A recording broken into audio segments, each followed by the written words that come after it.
تفصیل سے حضرت مولانا اظہر الدین صاحب رشادی حضرت کے بارے میں بتلا رہے تھے اور اسی طرح سے ادارے کا تعارف کرا رہے تھے۔ اللہ تبارک و تعالیٰ ادارے کو نظر بد سے محفوظ عطا فرمائے۔ ان علماء کرام کو اللہ تبارک و تعالیٰ صحت عافیت والی زندگی نصیب عطا فرمائے۔ یہ علماء کرام جو اسٹیج پر رونق افروز ہیں، ہمارے ماتھے کے جھومر ہیں، ہمارے سر کے تاج ہیں۔ اللہ تبارک و تعالیٰ ان تمام علماء کرام کی قدردانی کی توفیق مرحمت عطا فرمائے۔ بہرحال بزرگان محترم، وقت کی تنگ دامنی کی وجہ سے زیادہ کچھ نہیں کہہ سکتا، چند باتیں کہہ کر جس شخصیت کے خطاب سننے کے لیے ہم اور آپ بڑی دیر سے بے چین اور بے قرار ہیں، مضطرب ہے اور بہت دور سے ہم یہاں پر جمع ہوئے ہیں، وہ شخصیت کوئی معمولی شخصیت نہیں ہے، بلکہ ایک عظیم باپ کی ایک عظیم فرزند ہے۔ ابھی بات پہلے آئی ہے کہ حضرت اقدس مفتی افتخار احمد صاحب قبلہ دامت برکاتہم العالیہ کے والد محترم، والد بزرگوار حضرت مولانا علامہ مختار احمد صاحب قاسمی رحمۃ اللہ علیہ کی انتھک محنتوں، کوششوں، کاوشوں، جد و جہد کے نتیجے میں یہ مکتب کی شکل نظر آ رہے ہیں، اور اسی طرح سے اس کے علاوہ بے شمار کارنامے انجام دیے ہیں۔ تو اسی عظیم باپ کے عظیم فرزند ہے جو ایک طرف مدرسہ تعلیم القرآن بسم اللہ نگر کے بانی و محتمم ہے، تو ایک طرف صدر جمعیت العلماء کرناٹک ہے، اور اسی طرح سے مرکز تحفظ اسلام ہند کے آپ سرپرست بھی ہیں۔ آپ کی شخصیت ملک و بیرون ملک محتاج تعارف نہیں ہے، آپ علم و عمل کے مجمع البحرین ہیں، علم و عمل کے آپ حامل ہیں، علم و عمل کے آپ پیکر مجسم ہیں، اور علم و فن کے آپ ماہر ہیں، قوم و ملت کے آپ قائد ہیں، رہنما ہیں، سینکڑوں عہدوں پر آپ فائز ہیں، اور اسی طرح سے امت کو فائدہ پہنچانے کی کوشش کر رہے ہیں۔ بہرحال بزرگان محترم، کہنے کو تو بات بہت زیادہ ہے لیکن وقت کی تنگی ہے۔ میں انہی چند کلمات کے ساتھ میں حضرت والا کی خدمت میں بالکل ادب و احترام کے ساتھ، بالکل ادب کے ساتھ یہ شعر کہہ کر حضرت والا کو میں دعوت دینے کی گستاخی کرنے جا رہا ہوں۔ خطابت وجد میں آئے تو پھر ہتھیار بن جائے، خطابت وجد میں آئے تو پھر ہتھیار بن جائے، کبھی نیزہ کبھی خنجر کبھی تلوار بن جائے، خطابت کی گل افشانی مسلم ہے زمانے میں، خطابت کی گل افشانی مسلم ہے زمانے میں، یہ نجاشی کے آگے جا کر ایک تیار بن جائے۔ تو بڑے ہی ادب و احترام کے ساتھ جن کی باتیں اور جن کے خطابت سننے کے لیے، جن کے واعظ و نصیحت سننے کے لیے ہم اور آپ بہت دیر سے یہاں پر جمع ہے، اکٹھے ہیں، حضرت اقدس مولانا مفتی افتخار احمد صاحب قاسمی دامت برکاتہم العالیہ کی خدمت میں درخواست کرتے ہیں کہ اپنی خطاب مصطفیٰ سے ہم سامعین کو محظوظ عطا فرمائیں۔ السلام علیکم ورحمۃ اللہ وبرکاتہ۔ بسم اللہ الرحمن الرحیم۔ الحمد للہ رب العالمین، والعاقبۃ للمتقین، والصلاة والسلام علی رسولہ سیدنا محمد وآلہ وأصحابه أجمعين، أما بعد فقد قال الله تبارك وتعالى في كلامه المجيد: الرحمن علم القرآن، وقال تعالى: ورتل القرآن ترتيلا۔ قال النبي صلى الله عليه وسلم: خيركم من تعلم القرآن وعلمه، أو كما قال عليه الصلاة والسلام۔ صدق الله العلي العظيم، وصدق رسوله النبي الكريم ونحن على ذلك من الشاهدين والشاكرين والحمد لله رب العالمين۔ حضرت صدر اجلاس، معزز و موقر حضرات علماء کرام، مہمانان اعظام، اسٹیج پر تشریف فرما مہمانان خصوصی حضرات، دور دراز سے تشریف لائے ہوئے اس اجلاس میں سامعین حضرات اور پردے میں بیٹھی خواتین،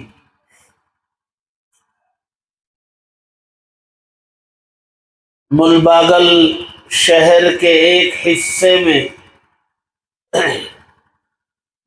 جو بظاہر نئی آبادی پر مشتمل علاقہ معلوم ہوتا ہے، اس علاقے میں یہاں کی ضرورت اور تقاضے کے پیش نظر چند احباب نے مل کر یہاں ایک مدرسے کی بنیاد ڈالی، مدرسہ سبیل الفلاح کے نام سے، اور مدرسے کی عمارت ضرورت کے بقدر تعمیر بھی کر لی گئی ہے۔ یہ بہت اچھی بات ہے کہ پہلے انتظامات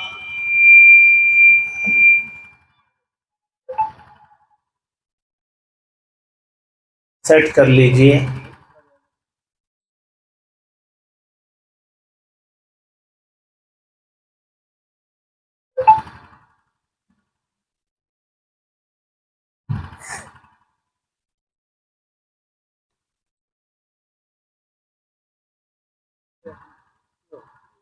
تعمیر کر لی گئی ہے، اور آج حضرت امیر شریعت دامت برکاتہم کے دست مبارک سے مسجد کا سنگ بنیاد کا بھی نظام بنایا گیا ہے، اور مسجد کا نام مسجد ریاض الجنہ تجویز کیا گیا ہے۔ مدرسے کی عمارت کی تعمیر کی تکمیل کے موقع پر یہ اجلاس یہاں منعقد کیا گیا ہے، تاکہ لوگوں کو پتہ چلے کہ یہاں اس علاقے میں ایک مدرسہ تعمیر ہو چکا ہے، تاکہ لوگ اپنے بچوں کو علم دین سے آراستہ کرانے کے لیے یہاں مدرسے میں بھیجیں، اور اللہ تبارک و تعالیٰ کی وہ لازوال کتاب جس کو اللہ نے کتاب ہدایت بنا کر آسمان سے نازل کیا، جو سراپا ہدایت ہے، مجسم ہدایت، جس کو اللہ تبارک و تعالیٰ نے فرمایا ھدی للمتقین، دنیا کی کامیابی اور آخرت کی کامیابی، دونوں جہاں کی کامیابی اللہ تبارک و تعالیٰ نے اس کتاب کے ساتھ جوڑ دی۔ دنیا کی کامیابی کے لیے بھی اللہ کے کلام کو معیار بنایا، اور آخرت کی کامیابی کے لیے بھی اسی کتاب ہدایت کو معیار بنایا۔ اس کتاب کی تعلیم کے لیے مدارس کی بنیاد ڈالنے کا نظام اللہ کے نبی صلی اللہ علیہ وسلم نے، ہم سب کے آقا نے، سب سے پہلے قیامت تک آنے والے مسلمانوں کو یہ تعلیم دی کہ مسلم آبادی میں اس کی مذہبی اور دینی ضرورت کی سب سے بنیادی چیز وہ مسجد اور مدرسہ۔ ہماری مذہبی دینی سب سے اہم ترین ضرورت وہ مسجد ہے، اور اس سے لگا ہوا مدرسہ۔ مکہ مکرمہ میں ہمارے نبی صلی اللہ علیہ وسلم کو اللہ تبارک و تعالی نے نبوت سے سرفراز فرمایا 40 سال کی عمر میں۔ یہ پورے 40 سال ہمارے نبی کے مکہ مکرمہ میں گزرے تھے۔ مکہ بہت چھوٹا قریہ تھا، بہت بڑی آبادی نہیں تھی، ہر ایک دوسرے کو جانتا تھا، ہر ایک کو دوسرے سے تعارف تھا، معلوم تھا کہ فلاں گھر میں فلاں رہتے ہیں، یہاں اس کا گھر ہے، یہاں اس کا گھر ہے، آبادی محدود تھی۔ 40 سال ہمارے نبی نے اس مکہ مکرمہ میں اپنی زندگی گزاری، پاک و صاف زندگی، بے داغ زندگی،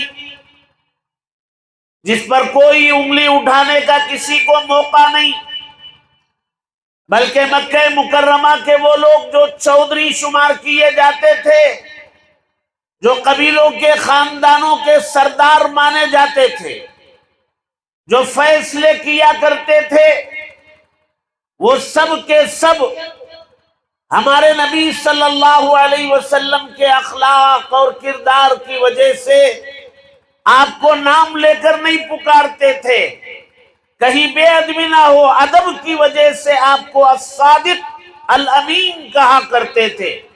40 سال تک مکے کے لوگ جہاں لوٹ مار عام تھی، لوگوں کے مالوں کو لوٹ لینا فن اور ہنر سمجھا جاتا تھا، ظلم کا دورہ تھا، طاقتور کمزوروں کو دبایا کرتا تھا، ڈاکہ زنی عام تھی۔ ایسے ماحول میں مکہ مکرمہ میں عبداللہ کے گھر میں آمینہ کے بطن سے ایک بچہ پیدا ہوتا ہے، نام محمد رکھا جاتا ہے۔ 40 سال تک اس کی زندگی بے داغ ہے مکہ مکرمہ میں، کبھی جھوٹ زبان پر آیا نہیں۔ لوٹ مار کے اس دور میں مکے کے لوگ اپنی امانتیں لا کر کے ہمارے نبی کے پاس رکھا کرتے تھے، آپس میں اختلاف ہو جاتا تو فیصلہ کرانے کے لیے نبی کی خدمت میں حاضر ہوتے تھے۔ حالانکہ نبی بنائے نہیں گئے تھے، ابھی محمد ابن عبداللہ کی حیثیت میں تھے، لیکن اخلاق، کردار، کیریکٹر، سچائی، راست بازی، شرافت، حیا، رازداری، پردہ داری، ان صفات سے متصف تھی۔ 40 سالہ دور گزرا تو اللہ تبارک و تعالی نے آپ کو نبوت سے سرفراز فرمایا۔ پہلی وحی غار حرا میں نازل کی، اقرا، پڑھو، 5 آیتیں نازل کی، اور ان 5 آیتوں کے نزول سے آپ کو منصب نبوت سے سرفراز کیا گیا۔ اب آپ محمد الرسول اللہ صلی اللہ علیہ وسلم، مکے کے وہ لوگ جو 40 سال تک آپ کو اپنا حکم مانتے تھے، اپنا فیصل مانتے تھے، اپنی امانتیں رکھتے تھے، الصادق الامین کہا کرتے تھے، اور محمد صلی اللہ علیہ وسلم کی آمد پر مکے کے چودھری اور قبیلوں کے سردار بلا تکلف کھڑے ہو جایا کرتے تھے، وہ آپ کے نبی بنائے جانے کے بعد آپ کے مخالف ہو گئے، چونکہ آپ کی نبوت کی بنیادی تعلیم لا الہ الا اللہ، اللہ کے سوا کوئی معبود نہیں۔ یہ لا الہ الا اللہ، اللہ کے سوا کوئی معبود نہیں، یہ مکے کے لوگوں کو ہضم نہیں ہوتا تھا۔ 360 خداؤں کے سامنے جھکنے والے اور 360 معبودوں کو پوجنے والوں کی سمجھ میں نہیں آیا، ہمارے مسائل 360 ہونے کے باوجود حل نہیں ہو رہے، اور یہ عبداللہ کا بیٹا یتیم محمد ایک خدا کی بات کرتا ہے ان کی سمجھ میں نہیں ہے اور مخالف ہو گئے اور طرح طرح کی تکلیفیں اذیتیں دینے لگے۔ ایک طرف اللہ تبارک و تعالیٰ کا کلام نازل ہوتا تھا اور اللہ تبارک و تعالیٰ نے حکم دیا کہ بھی جو حصہ نازل ہوا اس کی تلاوت کرو، اس کو پڑھو۔ سورہ مزمل یہ دوسری یا تیسری وحی ہے ابتدائی زمانے میں۔ اقرأ بسم ربک کے بعد یا تو یہ دوسری وحی ہے یا ایھا المزمل، یا تیسری وحی ہے یا ایھا المزمل قم اللیل الا قلیلا نصفہ او انقص منہ قلیلا او زد علیہ ورتل القرآن ترتیلا۔ اے نبی راتوں میں کھڑے ہو جاؤ، آدھی رات یا اس سے زیادہ یا اس سے کم راتوں میں کھڑے ہو اور قرآن مجید جو نازل ہوا اس کی تلاوت کرو، پڑھو قرآن مجید۔ کیوں پڑھیں؟ اللہ تبارک و تعالی ہمارے نبی کو نبی بنانے کے بعد جو حصہ 20 15 20 25 جتنی آیتیں نازل ہو چکی تھی، ہمارے نبی کو اللہ کا حکم آیا اس کو پڑھو، تلاوت کرو۔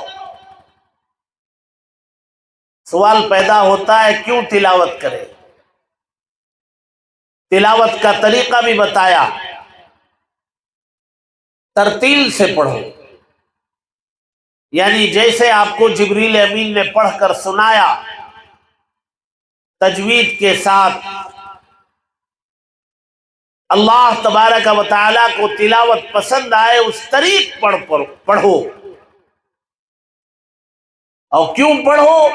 اس لیے پڑھو کہ یہ ابھی تو 25 ہی آیتیں نازل ہوئی ہیں، آگے پورا قرآن نازل ہونا ہے، 6666 آیتیں 23 سال میں نازل ہونی، اور یہ بہت بھاری کلام، یہ بڑا وزندار کلام، اتنا وزندار کلام ہے کہ میں نے انسان کو پیش کرنے سے پہلے میں نے آسمان و زمین پر اس کو پیش کیا تو یہ آسمان نے اٹھانے سے انکار کر دیا، میرے اندر طاقت و سکت نہیں کہ اللہ کا کلام میں اٹھا لوں، زمین نے منع کر دیا، پہاڑوں نے منع کر دیا کہ یہ کلام اٹھانے کی طاقت ہمارے میں موجود نہیں۔ اور اللہ تبارک و تعالیٰ نے فرمایا اگر یہ پہاڑ اٹھا لیتے، یہ قرآن پہاڑوں پر نازل کیا جاتا تو یہ پہاڑ ریزہ ریزہ ہو جاتے، جیسے پہاڑ کے نیچے ایٹم بم رکھ دیا جائے اور وہ بم جو ہے پھاڑ دیا جائے تو جیسے پہاڑ ٹکڑے ٹکڑے ہو کر کے اڑے گا اور ذرات میں تبدیل ہو جائے گا۔ اللہ تبارک و تعالیٰ فرماتے قرآن میں لو انزلنا هذا القرآن على جبل لرأيته خاشعا متصدعا من خشية اللہ، اللہ کے خوف سے، اس کے ڈر سے وہ ریزہ ریزہ ہو جاتا، ٹکڑیوں میں بکھر کے رہ جاتا۔ اتنا بھاری اور وزندار کلام کمزور انسان پر نازل کیا جا رہا ہے، اتارا جا رہا ہے، رکھا جا رہا ہے۔ خلق الانسان ضعیفا، اللہ تبارک و تعالیٰ نے فرمایا انسان تو کمزور پیدا کیا گیا، ہم بہت کمزور ہیں، ہمارے سامنے دیگر مخلوقات بڑی طاقتور ہیں۔ ایک گلی میں گھومنے پھرنے والا کتا اگر کاٹنے کے لیے دوڑ کے آئے تو ہم اس کا مقابلہ نہیں کر سکتے، کمزور ہے۔ اور کتنا ہی طاقتور ہو، اللہ تبارک و تعالیٰ اگر اس کے مزاج میں تھوڑی تبدیلی لائے اور صبح سے لے کر کے 10-11 بجے تک اس کے 6-7-8 دست ہو جائے، موشن ہو جائیں، پھر وہ ایسے ہو جاتا ہے جیسے اس کے اندر طاقت تھی ہی نہیں۔ چلنا دشوار ہو جاتا ہے، سہارے کی ضرورت پڑتی ہے۔ ایسے کمزور انسان پر اللہ تبارک و تعالی نے اتنا وزندار، بھاری، ثقیل کلام رکھنا چاہتا ہے۔ اللہ تبارک و تعالی نے کہا آسمان و زمین نے انکار کر دیا، اور پہاڑ پر نازل کرتے تو ریزہ ریزہ ہو جاتا، لیکن وَحَمَلَهَا الْإِنسان، انسان نے اس کو قبول کر لیا۔ جب قبول کر لیا ہے تو اللہ تبارک و تعالی نے کہا اس کلام کو اٹھانے کی طاقت بھی تمہارے اندر پیدا ہونی چاہیے، روحانی طاقت، تمہاری روح مضبوط ہو، اس کے وزن کو برداشت کر سکے۔ اس لیے اللہ تبارک و تعالی نے فرمایا یہ راتوں میں کھڑے ہو کر کے قرآن کی تلاوت کرو، اور جیسے جبریل امین نے پڑھ کے سنایا ویسے تلاوت کرو۔ اس لیے کرو کہ انا سنلقی علیک قولا ثقیلا، ہم آپ کے اوپر ایک بڑا بھاری وزندار کلام نازل کرنے والے، ڈالنے والے۔ اور وہ وزندار کلام اگر آپ برداشت کرنے کی طاقت نہ رکھیں تو بوجھ سے دب جاؤ گے، بیٹھ جاؤ۔ تو یہ وہ کلام اللہ تبارک و تعالی نے دونوں جہاں کی کامیابی اسی کلام اور اسی کی تعلیم کے اندر رکھی۔ اللہ تبارک و تعالی نے جب یہ کلام نازل فرمایا مکہ مکرمہ میں، اور مکے کے لوگ آپ کے مخالف بن چکے تھے، دشمن بن چکے تھے، اور آپ کو نقصان پہنچانے کی کوششوں میں لگے تھے۔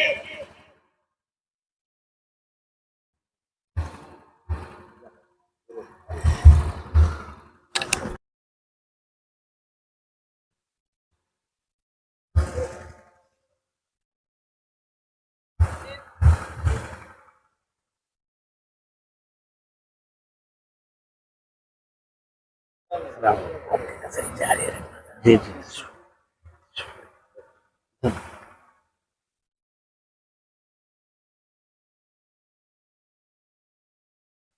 ملک کی نامور علمی، عملی، روحانی شخصیت صوبہ کرناٹک کے مرکزی دینی ادارے دارالعلوم سبیل الرشاد کے محتمم، وہاں کے شیخ الحدیث، صوبہ کرناٹک کے امیر شریعت حضرت مولانا صغیر احمد خان صاحب رشادی دامت برکاتہ تشریف لائے ہوئے، اور آپ کے نصیحانہ کلمات اور آپ کی دعاؤں کے ساتھ یہ اجلاس اپنے اختتام کو پہنچے گا۔ میں کافی دیر سے آپ حضرات کے درمیان ہوں، اپنی بات سمیٹ کے ختم کروں، پھر انشاءاللہ ہم لوگ حضرت کی ناصحانہ کلمات سے مستفید ہوں گے۔ میں کہہ یہ رہا تھا، کچھ تو ہوگا آواز۔ اچھا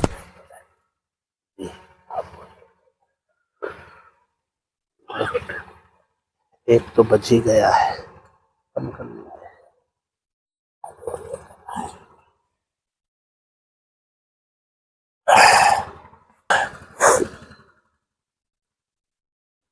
جی میں کہہ یہ رہا تھا کہ جو لوگ 40 سال تک ہمارے نبی صلی اللہ علیہ وسلم کو اپنے سروں پر بٹھائے ہوئے تھے مکہ مکرمہ میں، آپ کے پاس امانتیں رکھواتے تھے، فیصلے کرواتے تھے، اور اپنا حکم مانتے تھے، نام نہیں لیا کرتے تھے ادب سے، الصادق الامین کہا کرتے تھے۔ اللہ تبارک و تعالی نے جب آپ کو نبوت سے سرفراز فرمایا، نبی بنا دیا، تو یہ مکے کے لوگ مخالف ہو۔ بنیاد کیا تھی؟ بنیاد یہ تھی کہ وہ ایک خدا کی بات کرتے تھے، اور مکے کے لوگوں کو ہضم نہیں ہوتا تھا، وہ کہتے تھے کہ نہیں، آپ ہمارے خداؤں کو برا بھلا نہ کہیں۔ اب جب مخالف ہو گئے تو اللہ کے نبی کو، ہمارے نبی کو مختلف قسم سے تکلیفیں پہنچانا چاہتے ہیں، پہنچانے کی کوشش کرتے، آپ کو برے القاب سے آپ کا ذکر کرتے، کوئی ساحر کہتا، کوئی مجنون کہتا، کوئی جادوگر کہتا، کوئی کچھ کہتا، حالانکہ قرآن میں اللہ تبارک و تعالی آپ کو بڑے عمدہ عمدہ القابات سے اللہ نواز رہے ہیں۔ آپ کو مزمل، مدثر، طٰہٰ، یاسین، رسول، نبی، یہ پورے قرآن میں اللہ تبارک و تعالی آپ کا نام نہیں لے رہے ہیں، آپ کو بڑے عمدہ اور قیمتی القاب سے، مشفق الفاظ سے نوازتے ہیں، اور مکہ مکرمہ کے لوگ آپ کی شان میں مستقل گستاخی کرتے ہیں۔ اور اللہ تبارک و تعالی نے جو کلام نازل کیا تھا وہ کلام مطاف میں جہاں طواف کیا جاتا ہے وہاں بیٹھ کر پڑھنے نہیں دیتے، باہر سے کوئی مہمان آتے تو ان کو ہدایت دی جاتی کہ مکہ مکرمہ میں ایک شخص ہے جس کا نام محمد ہے صلی اللہ علیہ وسلم، اس کے قریب نہیں جانا، ان کا کلام نہیں سننا۔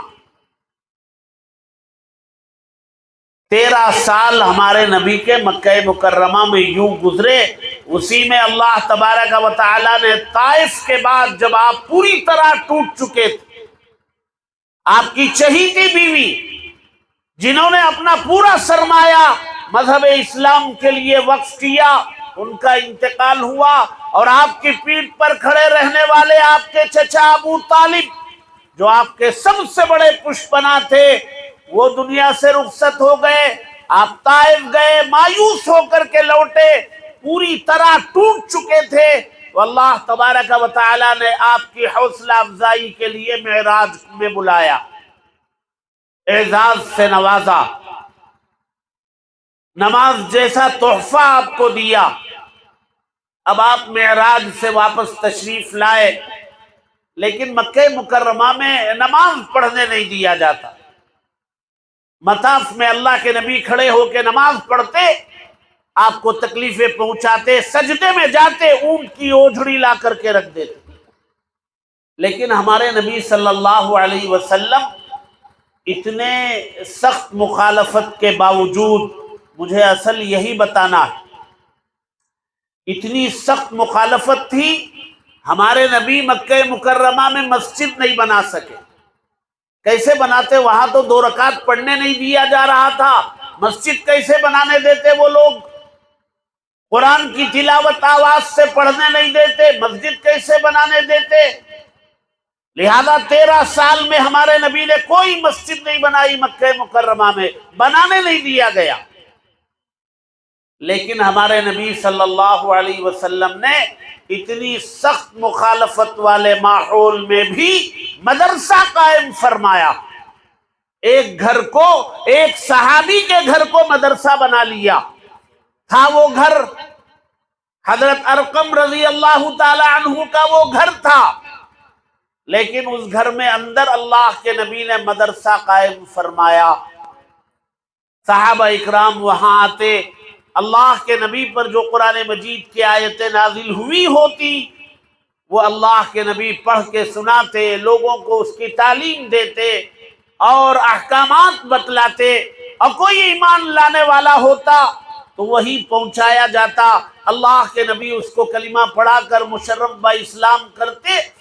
یہ مدرسہ اتنی سخت مخالفت کے باوجود اللہ کے نبی نے مکہ مکرمہ میں مدرسہ بنایا، اور بنا کر کے قیامت تک آنے والے مسلمانوں کو یہ پیغام سبق دیا کہ اگر کہیں مسجد تمہیں بنانے نہ بھی دیا جا رہا ہو تو کسی گھر کو، کسی مکان کو، کسی مکان کے ایک حصے کو مدرسہ ضرور بنانا، اور وہاں بسنے والے مسلمانوں کی دینی تعلیم کا نظام کرنا، بچوں میں، بچیوں میں، بڑوں میں۔ اگر یہ دینی تعلیم نہیں ہے تو پھر کچھ نہیں. ہمارے اندر ایمان نہیں، ہمیں نہیں پتا اللہ کون ہے، اللہ نے ہمیں کیوں پیدا کیا، انبیاء کون ہیں، پہلے نبی کون ہیں، آخری نبی کون ہیں. ہمارے نبی کے بعد کوئی نئے نبی آنے والے نہیں ہیں.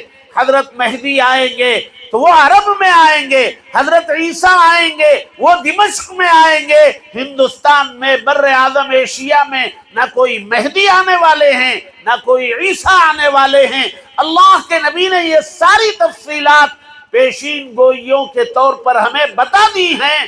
اگر ہم اپنے بچوں کو مدرسہ اور مکتب بھیج کر کے یہ تعلیمات ہم بچوں کو حاصل نہ کرائیں، کل کو ایمان اچکنے والے، ایمان پر ڈاکہ ڈالنے والے ڈاکو آئیں گے اور وہ ہمارے بچوں سے کہیں گے کہ یہ مہدی ہیں، یہ عیسیٰ ہیں.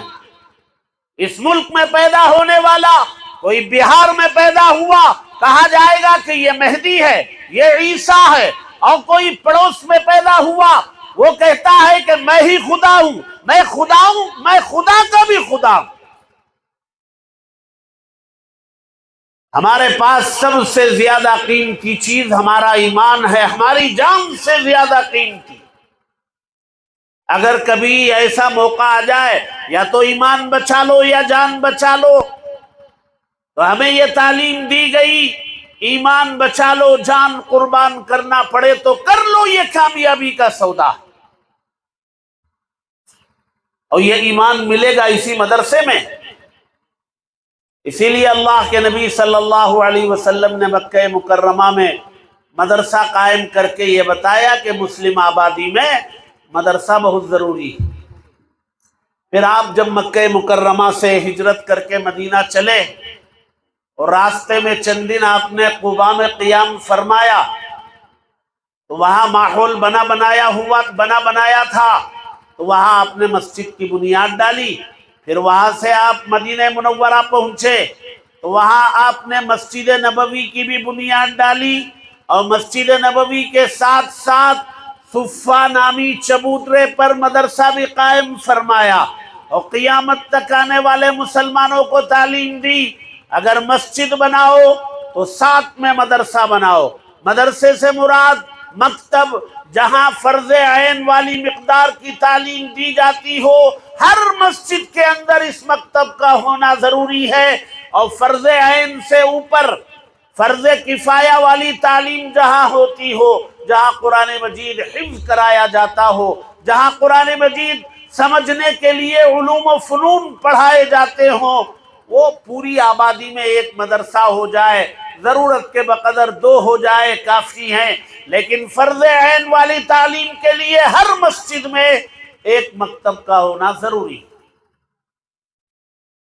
لہذا جہاں جہاں نئی آبادیاں ہوتی وہاں مسجد ضروری ہے، تاکہ دن میں 5 مرتبہ اللہ کے اس گھر سے اللہ کے منادی کی آواز، حی علی الصلاح، حی علی الفلاح، آؤ نماز کی طرف، آؤ کامیابی کی طرف. الصلاۃ خیر من النوم، نماز نیند سے بہتر ہے. یہ آواز کانوں سے ٹکراتی رہے. اللہ اکبر، اللہ اکبر، اللہ سب سے بڑے ہیں. دنیا کی ساری طاقتیں اللہ کے سامنے مچھر کے پر کے برابر نہیں. اللہ سب سے بڑے ہیں. یہ آواز کانوں سے ٹکراتی رہے. اور اس مسجد میں مکتب قائم کیا جائے جہاں اس آبادی میں رہنے والے بچے اور بچیوں کو 5 سال 6 سال کی عمر میں ایمان گھول کے انہیں پلا دیا جائے، تاکہ وہ اپنی موت تک اپنے ایمان پر قائم بھی رہے، اپنے ایمان کی حفاظت کرتے ہوئے وہ دنیا سے رخصت. اس لیے یہاں اس نئی آبادی والے اس علاقے میں مدرسہ سبیل الفلاح نامی ادارہ ضرورت کے بقدر اپنی تعمیر کے ساتھ ماشاءاللہ تیار. اور آج حضرت امیر شریعت صاحب دامت برکاتہم کے ہاتھوں مسجد ریاض الجنہ کا سنگ بنیاد بھی ہوگا، اللہ کا گھر بھی قائم ہو جائے گا. اور مکتب اس علاقے میں بسنے والے بچوں کے لیے تو لازم ہے۔ یہ ہماری آبادی کی ایک مذہبی ضرورت کی تکمیل، اہم ترین ضرورت کی تکمیل ہے۔ ہماری ذمہ داری ہے کہ اس مدرسے کی حفاظت، یہاں اپنے بچوں کو تعلیم کے حصول کے لیے اپنے بچوں کو دے کر اس مدرسے کو آباد رکھنے کی کوشش کریں۔ یہاں بچے آتے جاتے رہیں، تعلیم و تعلم کا کام ہوتا رہے، سیکھنا سکھانا ہوتا رہے، تو یہ تعمیر کارآمد ہے، یہ مفید تعمیر۔ اور اگر یہاں بچے آتے جاتے نہ رہیں، یہاں پڑھنے والے بچے نہ رہیں، عمارت کا نام مدرسہ نہیں ہے، مدرسہ نام ہے بچوں کے پڑھنے پڑھانے کے سلسلے کا نام مدرسہ۔ اگر کہیں کوئی چھت نہ ہو، درخت کے نیچے کوئی استاد بیٹھتا ہے اور چند طلبہ آتے ہیں ان کو پڑھاتا ہے، وہ درخت مدرسہ ہے، اگرچہ کہ وہاں عمارت نہیں ہے۔ لیکن اگر کوئی کہیں شاندار عمارت ہے، پڑھنے پڑھانے والے نہیں ہیں، وہ مدرسہ نہیں۔ اس لیے ہم سب کو اس علاقے میں بسنے والے تمام احباب کے لیے ضروری ہے کہ اپنے بچوں کا رشتہ وہ اس مدرسے سے قائم فرمائیں، مدارس سے مساجد سے اپنے بچوں کا رشتہ مضبوط کریں۔ اور مسجد کا سنگ بنیاد ہوگا تو جتنی جلد ہو سکتا ہے اس کی تعمیر مکمل ہو، اس قابل ہو جائے کہ رمضان سے پہلے پہلے وہاں نمازیں شروع کی جا سکیں اور رمضان بھرپور طریقے پر اس مسجد میں گزارا جا سکے۔ مسجد اس طرح تیار ہو جائے اور مسجد بننے کے بعد اعمال کے ذریعے اس کی حفاظت کی جائے۔ 5 وقتہ نماز، اور اللہ کے نبی صلی اللہ علیہ وسلم کے زمانے میں مسجد کا استعمال جن خیر اور بھلائی کے کاموں میں کیا جاتا تھا، جہاں فیصلے بھی ہوتے تھے، جہاں اختلافات دور کرنے کا بھی کام ہوتا تھا، جہاں لوگوں کو دین سمجھایا جاتا تھا، ان سارے اعمال میں یہ مسجد استعمال ہوتی رہے، تو یہ مسجد بھی علاقے کے لیے مفید ہوگی، لوگ اس سے فائدہ اٹھائیں، طلبہ مدرسے سے فائدہ اٹھائیں۔ اسی لیے مسجد اور مدرسہ قائم کیا جاتا ہے۔ اور یہاں ماشاءاللہ یہاں نوجوان فضلاء نے حضرت مولانا اسد اللہ صاحب باقوی دامت برکاتہم کی سرپرستی میں اور حضرت مولانا اظہر الدین صاحب رشادی زیدہ مجدوہم کی نظامت میں بہت سارے ان کے اعوان و انصار اور ساتھیوں کی مدد سے شاندار مدرسہ بھی بنا، مسجد بھی بنے گی انشاءاللہ۔ اب اس کی حفاظت اور اس کے تعمیر کے مقصد میں اس کا استعمال اور اس کی حفاظت، یہ سب ہم سب کی ذمہ داری ہے۔